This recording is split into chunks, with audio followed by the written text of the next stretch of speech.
The night my phone rang, I never expected the world to tilt beneath my feet. I was sitting on the worn couch in my living room, half watching the glow of the TV when the screen lit up with my little sister's name.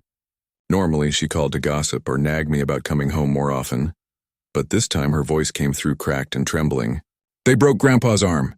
She cried, the words tripping over sobs. For a second, I thought I misheard her, like maybe she'd said something else, anything else. But then I heard the shudder in her throat, the way panic makes a voice high-pitched and broken, and my stomach sank. I shot up from the couch. "What do you mean? Who broke his arm?" She sucked in air like she was drowning. "Some men. They came to his house. Said they were HOA officers. They wanted money, fees, something about late dues. Grandpa told them he doesn't live in an HOA community, that there must be some mistake, and then they grabbed him. One of them twisted his arm behind his back until it snapped." Her crying rose into a wail. "He's in the hospital right now. You need to come." For a moment, I stood there frozen, the phone pressed so tight to my ear I thought it would crack. Fake HOA officers? Dues, my grandfather. It didn't even make sense. But the image of him, my grandfather who'd built half the houses on that block with his own 2 hands, being manhandled by strangers, broken by them, made the blood in my veins heat like boiling water. "I'm on my way," I said, grabbing my keys off the table so hard the metal clanged against the wood. The drive to the hospital was a blur of red lights and angry horns, but I barely noticed. All I could hear was his voice in my head, steady and patient, teaching me how to ride a bike when I was 6, telling me stories about the old country when I was 12, laughing over a beer when I was finally old enough to join him. Grandpa was tough. Tougher than nails, tougher than anyone I knew. He wasn't supposed to be breakable, and the thought of someone laying a hand on him made me grip the steering wheel so tight my knuckles blanched. When I pulled into the hospital parking lot, I saw my cousins' bikes lined up like a row of steel soldiers under the dim orange glow of the streetlights. They were already here. That didn't surprise me. My cousins were always there first when trouble came knocking. The doors slid open as I rushed inside, and I spotted them immediately. Ray, Maria, and 2 of the younger boys, leaning against the wall near the emergency ward, their leather jackets looking out of place among the sterile white walls and antiseptic smell. Their faces were carved in stone. Before I could say anything, my sister came running toward me, her eyes red and her hands shaking. She collapsed against my chest, sobbing into my shirt. "He's in there," she whispered, pointing toward a room down the hall. I wrapped an arm around her and pulled her close, my throat tight. "It's okay. I'm here now," but even as I said it, I knew it wasn't okay. Nothing about this was okay. Ray stepped forward, his jaw tight and eyes burning. He was the oldest cousin, the one everyone listened to, whether they admitted it or not. He looked at me, then at my sister. "She told you?" "Yeah," I said. "What happened?" Ray's nostrils flared like he'd been pacing too long and the cage was too small. "Old man was sitting on his porch when these bastards rolled up in a black SUV. Wearing badges, clipboards, acting official. Said they were HOA enforcement and that he owed thousands in back dues. He laughed at them, told them there's no HOA in this neighborhood, never has been. They didn't like that. One of them shoved him, another twisted his arm, snapped it like a twig. I clenched my fists so tight my nails cut into my palms, and nobody stopped them." Ray shook his head. "Neighbor across the street saw it. Called the cops, but by the time they got here, the fakes were gone. Disappeared like smoke. Cops said they'll look into it. You know what that means. It meant nothing. It meant paperwork, half-hearted follow-ups, and my grandfather left broken while some crooks laughed about it in their safe little hideout." I shoved past them and walked into the hospital room. The beeping of machines filled the silence, steady but mocking. Grandpa lay in the bed, his face pale but his eyes sharp as ever. His right arm was bound in a thick cast, elevated with straps and pillows. For a moment he looked small, smaller than I'd ever seen him. My throat clenched at the sight because this was the man who once fought off 3 guys trying to steal his truck. The man who built houses from the ground up.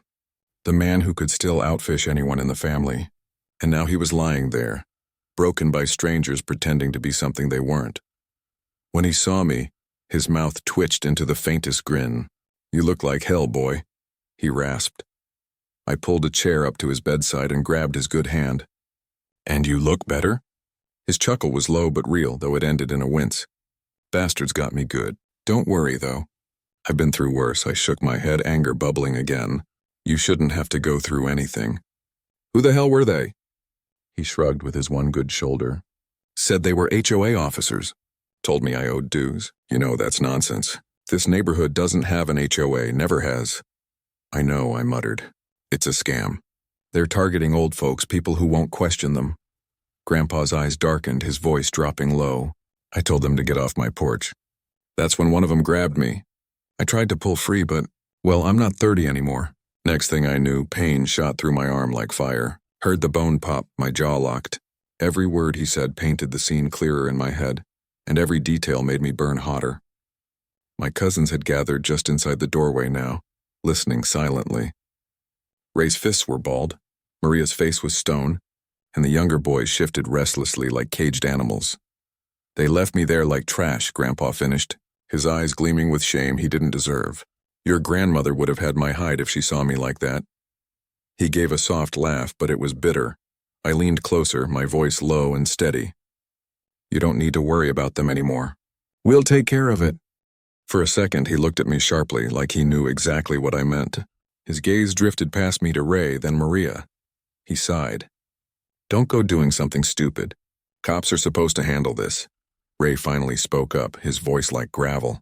The cops aren't going to do a damn thing, old man. They'll file it under fraud, maybe assault, but these guys will be halfway across the state by the time the paperwork clears. You know that. Grandpa stared at him for a long moment, then turned back to me. His eyes softened. Don't throw your lives away on my account. But the fire was already lit. I squeezed his hand gently. They put their hands on family. That's not something we forgive. He didn't argue, but he didn't smile either. His silence said everything.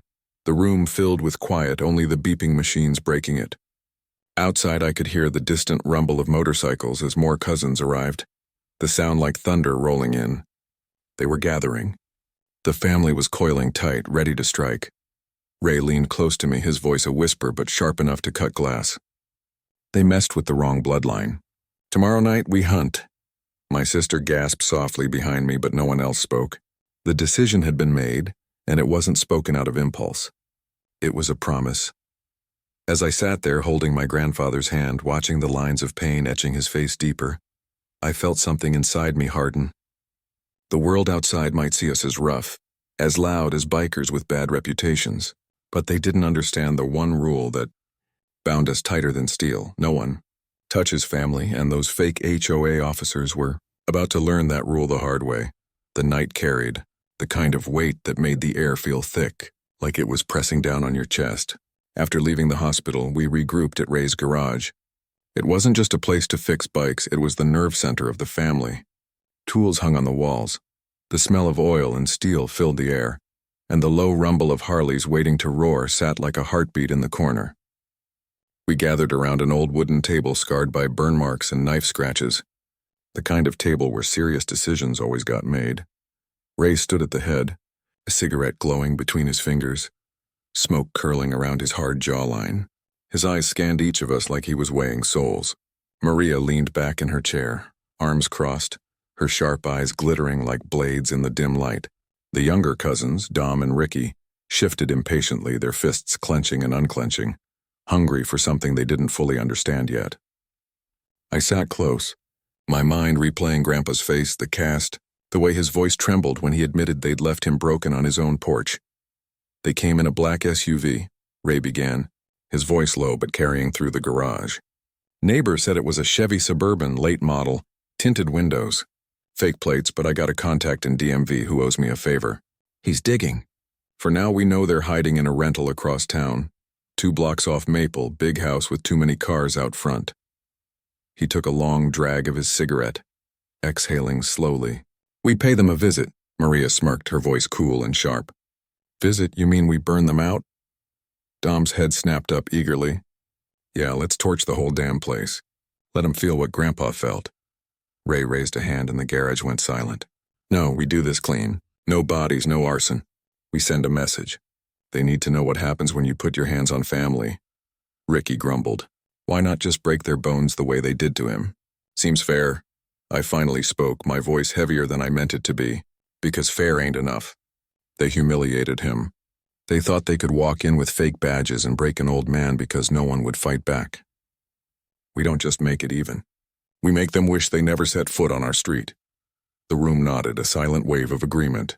Ray stubbed his cigarette out on the table, leaving a dark scar on the wood. Tomorrow night, we ride. The hours crawled by. Sleep didn't come easy. Every time I closed my eyes, I saw Grandpa's face twisting in pain, his arm being bent back until the bone snapped. I saw those faceless men laughing as they walked away. By the time morning broke, I was wired tight like a spring ready to snap. We spent the day prepping. Bikes tuned, chains tightened, bats wrapped in tape for better grip. Maria polished the brass knuckles she kept tucked in her jacket pocket, her face calm but her movements precise. Dom and Ricky loaded up crowbars and steel pipes, trying to outdo each other with who could look meaner. Ray just stood quietly in the corner, sharpening a hunting knife he never actually carried into fights but always prepared, like it was his ritual.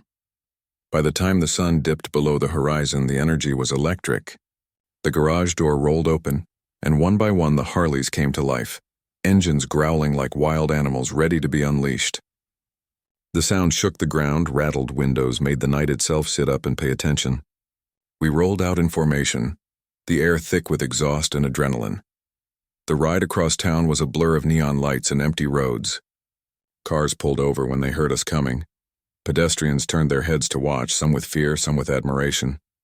A pack of bikers roaring through the night was a sight you didn't ignore, and we wanted the whole city to know we were moving.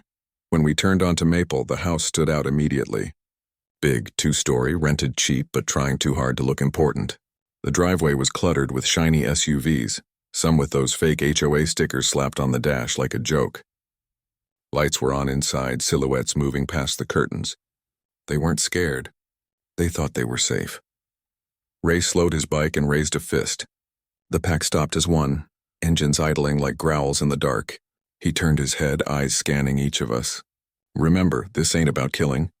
It's about breaking their confidence. They need to fear stepping on our street again. We nodded. Maria cracked her knuckles, Dom spat on the pavement. Ricky swung his pipe onto his shoulder. I felt the blood in my veins thrum like a war drum. Ray kicked his stand down and swung off the bike, the rest of us following. The sound of boots on asphalt echoed as we moved toward the house. One of the SUVs had its window cracked open, and I could see a fake badge tossed carelessly on the dashboard. It made my jaw clench tighter. The first man came out before we reached the porch, tall, broad, trying to puff his chest like he was someone important. "What the hell do you people think you're doing?" He barked, his voice loud but shaky around the edges.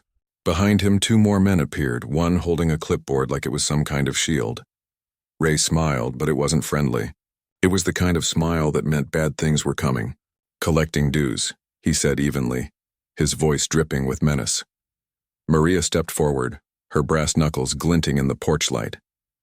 "You broke an old man's arm because he called you out.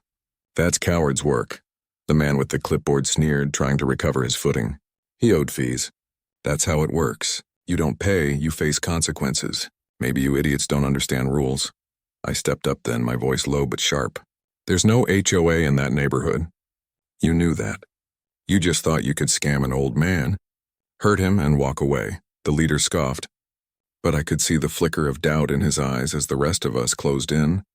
The sound of boots on wood now drowning out his bravado. Behind us, the Harleys still idled, the steady rumble like thunder rolling in the distance. Dom slammed his crowbar against the railing, the wood splintering under the blow. "You hear that? That's your warning. Next is Bones." The man flinched but tried to stand tall. "You touch us, you'll regret it.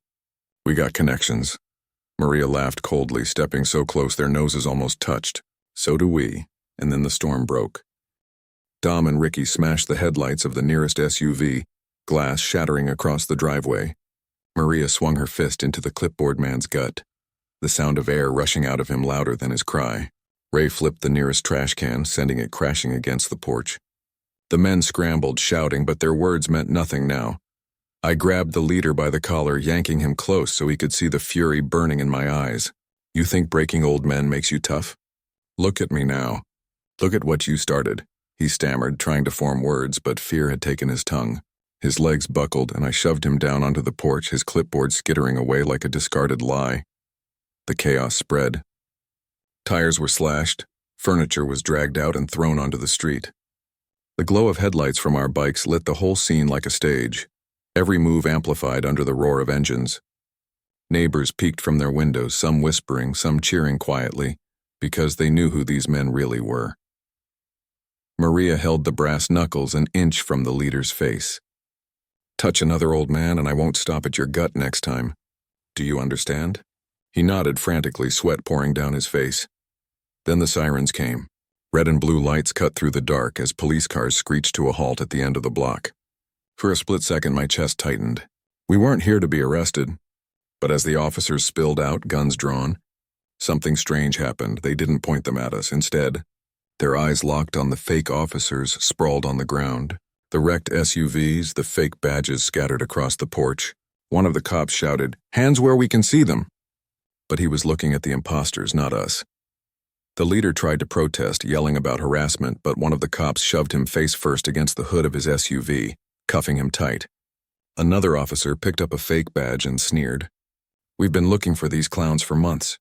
HOA scammering, assault charges, fraud. Congratulations, boys, you're done." I exchanged a look with Ray. For the first time that night, his smile wasn't cruel. It was proud. The cops weren't here for us. They were here for them. As the imposters were hauled away, we stood in silence, the engines of our bikes still rumbling, the smell of oil and gasoline thick in the air. Neighbors stepped outside now, clapping softly, some even nodding at us in gratitude. Ray lit another cigarette, took a long drag, and turned to us. "Well," he said, his voice calm, "looks like justice had a little help tonight." And just like that, we mounted our bikes, engines roaring, and rode back into the night, leaving only broken glass, slashed tires, and a lesson burned deep into the hearts of the men who thought they could touch our family. When the dust settled and the imposters were hauled away in the back of police cruisers, the night air still buzzed with tension. The flashing red and blue lights had burned themselves into my vision, and even after they were gone, I could still feel the vibration of the sirens in my chest. Our engines idled in the street, filling the silence with that steady growl, and no one said a word for a long moment. It wasn't over, not in our hearts. We'd gotten revenge, sure, but what they had done to Grandpa, it couldn't just be erased with some slashed tires and a few bruises. Ray finally gave the signal. 2 fingers flicked upward. We mounted the bikes one after another and the thunder rolled again. The ride back was different this time. The city lights blurred past, but we weren't roaring for intimidation anymore. We were roaring because we'd sent a message, because the streets themselves seemed to echo back our rage and our pride. By the time we pulled into Grandpa's neighborhood, the night had softened. The block was quiet, houses lit only by porch lamps, the kind of calm that came after a storm. We slowed as we reached his house, engines dropping to a low rumble before shutting off entirely. For the first time all night, the world felt still. Grandpa was waiting on the porch. He'd refused to stay in the hospital longer than necessary, had practically bullied the doctors into discharging him early. His arm was still bound in the thick cast, slung across his chest, but there he was, sitting in his old rocking chair like he hadn't just been broken a few nights before. His eyes lifted as we approached, and when he saw all of us walking up together, something in his face softened. "You kids make too much noise," he said, his voice rough but steady. Maria smirked. "You love it, old man." Grandpa's lips twitched into the faintest grin. "Maybe I do." We gathered around, some sitting on the porch steps, others leaning against the railings. The night air smelled of fresh cut grass and motor oil, and for the first time in days I let myself breathe deep. Grandpa studied us, his gaze lingering on Ray before shifting back to me. "I know what you did," he said simply. None of us denied it. What was the point? The news would spread fast enough. Whispers across the neighborhood. Neighbors telling neighbors about the bikers who rolled up and tore through the scam artist's den. Everyone on this block knew we didn't let things slide. Ray leaned forward, his elbows resting on his knees. "We didn't kill anyone. Didn't even break them too bad. Just reminded them what happens when you touch blood." Grandpa sighed, the sound heavy and tired. "I told you not to do anything stupid." "Wasn't stupid," I said quickly. "It was necessary." His eyes pinned me, sharp as they'd always been, even under the porch light. "Necessary?" "They humiliated you," I said, my voice rising with the fire I couldn't swallow. "They broke your arm and left you on your porch like trash. You think we're supposed to sit back and let that go? Pretend it never happened? No, Grandpa. That's not who we are. Silence hung in the air after my words. He rocked back slowly in his chair, the wood creaking beneath him. Then he nodded once, just a small dip of the head. I suppose it isn't. Relief washed over me, but it wasn't complete. There was still weight in his eyes, something unspoken. Maria broke the tension with her usual bluntness. The cops cuffed those fakes. Turns out they've been pulling this scam all over town.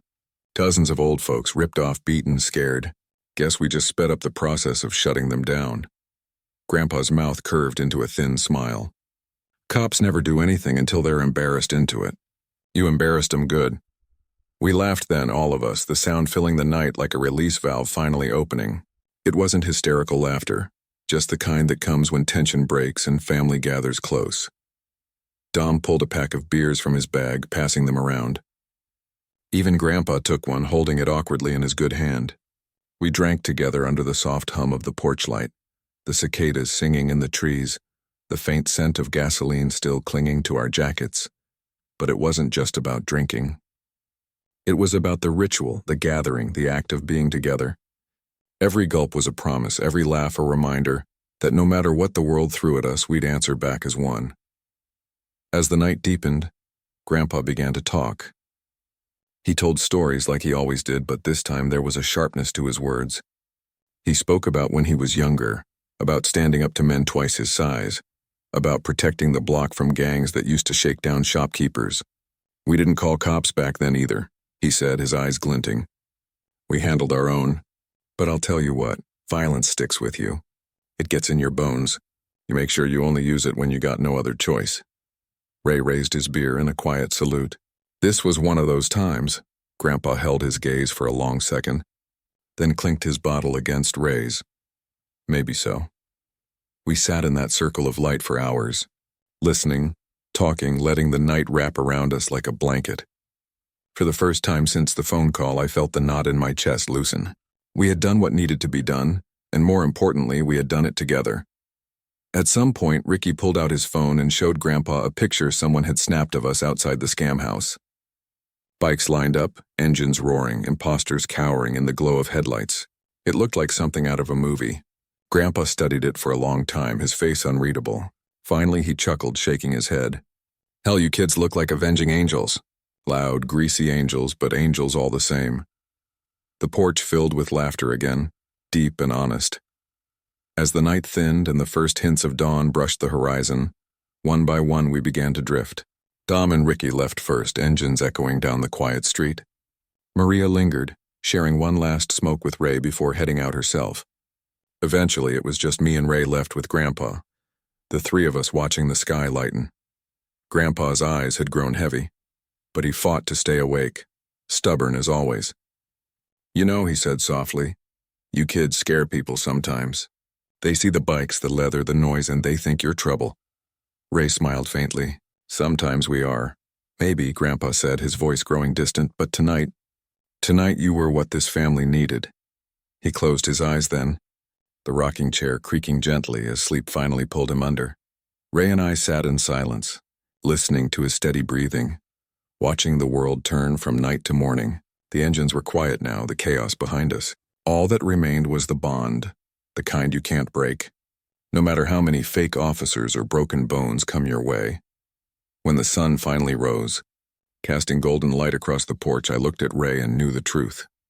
We hadn't just avenged Grandpa, we'd reminded ourselves who we were. And as Grandpa stirred awake, opening his eyes just enough to raise his cast in a mock to